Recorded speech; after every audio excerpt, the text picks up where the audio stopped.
Hello and welcome to auto curiosity. आज के इस वीडियो में हम बात करेंगे इंजन नॉक साउंड के बारे में। तो इंजन नॉक साउंड जो है वो हैवी मेटेलिक साउंड्स होती है जो इंजन के अंदर से आती है जब भी एबनॉर्मल कंबशन हो रहा होता है।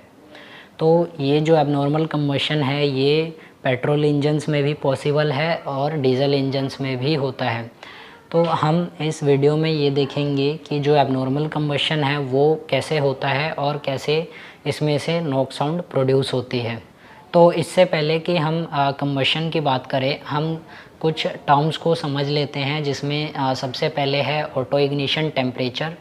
तो ऑटो इग्निशन टेम्परेचर वो टेम्परेचर होता है जिसके बाद जो फ्यूल की ड्रॉपलेट होती है वो ऑटो इग्नाइट हो जाती है, मतलब अपने आप जल जाती है, क्योंकि टेम्परेचर उसको वो अचीव हो गया है, इग्निशन टेम्परेचर। और उसके बाद है इग्निशन लैग। तो वो इग्निशन लैग जो है वो टाइम है जो उस ड्रॉपलेट को लग गया ऑटो इग्निशन तक के टेम्परेचर को अचीव करने में। फिर उसके बाद है फ्लेम फ्रंट। तो फ्लेम फ्रंट को समझने के लिए हम एक एग्जांपल से इसको समझते हैं।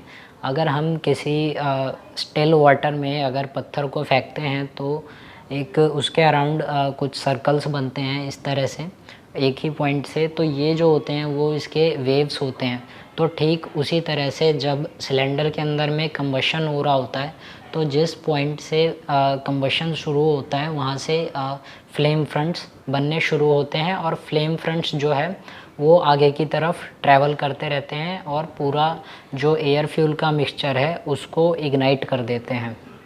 तो अब बात करते हैं नॉर्मल कंबशन की, क्योंकि अब नॉर्मल कंबशन को समझने के लिए हमें नॉर्मल कंबशन का पता होना चाहिए।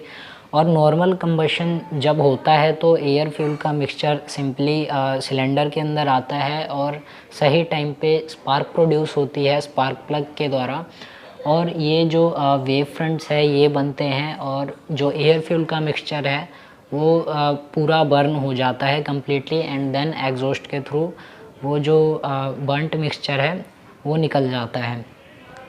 बट जब एबनॉर्मल कंबशन होता है तो जो वेव फ्रंट्स है, जो ये फ्लेम फ्रंट्स है, यहाँ एक से ज़्यादा पॉइंट से बनते हैं, और ये जो फ्लेम फ्रंट्स है ये आपस में टकराते हैं जिसके कारण इंजन में नॉक की साउंड प्रोड्यूस होती है, वाइब्रेशन प्रोड्यूस होता है।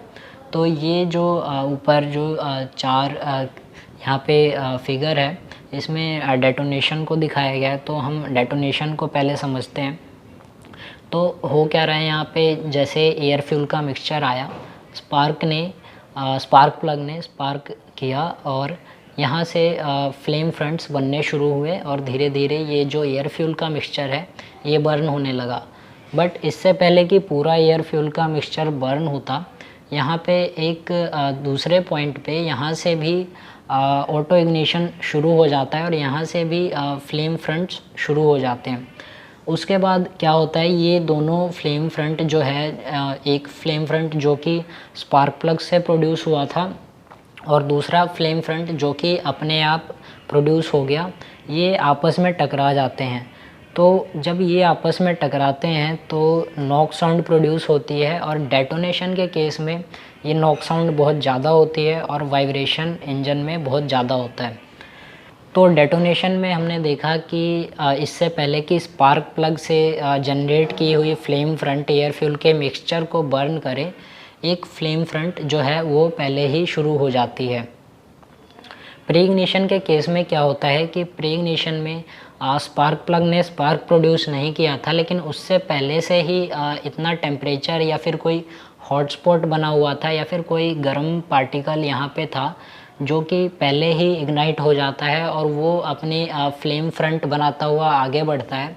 एंड उसके बाद क्या होता है कि स्पार्क प्लग भी स्पार्क प्रोड्यूस कर देता है और यहाँ से भी फ्लेम फ्रंट्स बनती हैं, और ये जब दो फ्लेम फ्रंट्स बनती है आगे बढ़ती हैं तो अगेन ये आपस में कोलाइड करती हैं और इससे शॉक वेव्स प्रोड्यूस होती है।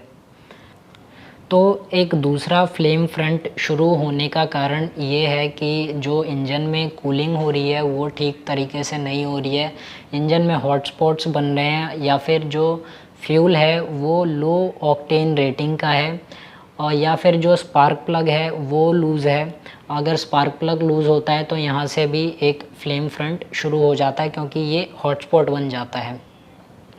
तो ये जो कुछ कारण थे जिनके कारण जो है प्री इग्निशन होता है। और अगर प्री इग्निशन इंजन में हो रही है, स्पार्क इग्निशन इंजन में, पेट्रोल इंजन में, तो इस चीज़ की पॉसिबिलिटी बढ़ जाती है कि बाद में डेटोनेशन भी हो, और डेटोनेशन से ज़्यादा तेज़ नॉक की साउंड आती है, और ये जो है ये इंजन को ख़राब भी कर देता है, पिस्टन रिंग्स को तोड़ देता है और पिस्टन को डैमेज भी कर देता है।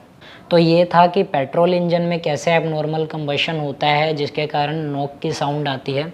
दूसरा जो डीजल इंजन है उसमें हमारे पास स्पार्क प्लग तो नहीं होता, लेकिन इंजेक्टर होता है।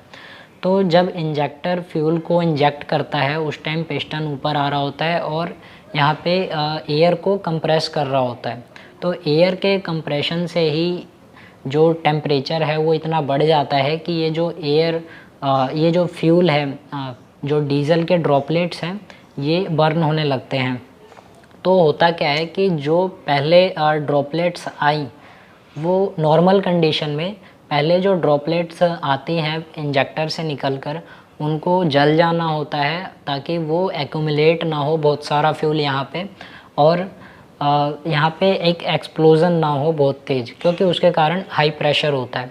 तो नॉर्मली ये जो है, ये जो पहले डीजल के ड्रॉपलेट्स आई ये जल जाती है। लेकिन अगर ऐसा नहीं होता तो यहाँ पे बहुत सारा फ्यूल एक्यूमुलेट हो जाता है, और एक्यूमुलेट होने के कारण यहाँ पे जो एक्सप्लोज़न है वो तेज़ होता है, बहुत सारे फ्लेम फ्रंट्स बनते हैं, और जब ऐसा होता है तो नॉक की साउंड आती है और इंजन वाइब्रेट भी करने लगता है। तो ये रीज़न था फ्यूल का एक्यूमुलेट होना यहाँ पर कंबशन चैम्बर में, ये रीज़न है डीजल नॉक का।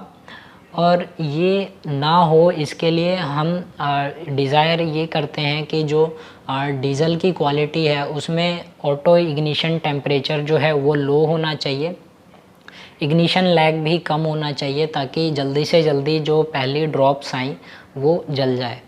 But in case of petrol engine हम चाहते हैं कि जो ऑटो इग्निशन टेम्परेचर है वो हाई हो और जो इग्निशन लैग हो वो भी ज़्यादा हो, ताकि ये ऑटो इग्नाइट ना हो। तो फाइनली एक बार अगर हम समराइज़ करें तो पेट्रोल इंजन में जो नॉक का कारण बनता है वो होता है प्री इग्निशन और डेटोनेशन, जिसमें कि दूसरे पॉइंट पे एक फ्लेम फ्रंट बन जाता है हाई टेम्परेचर के कारण, हाई प्रेशर के कारण, या फिर किसी कार्बन पार्टिकल के कंबशन चैम्बर में होने के कारण। जबकि डीजल इंजन में बहुत सारा फ्यूल अगर एक्यूमुलेट हो जाता है तो ये जब इकट्ठा बर्न होता है तो बहुत ज़्यादा हाई प्रेशर होता है, और ये एक्सप्लोज़न के कारण जो है इसमें नॉक की साउंड आती है और ये वाइब्रेट करता है। सो ये था कि नॉक साउंड डीजल इंजन में और पेट्रोल इंजन में कैसे प्रोड्यूस होता है। So thanks for watching, have a nice day.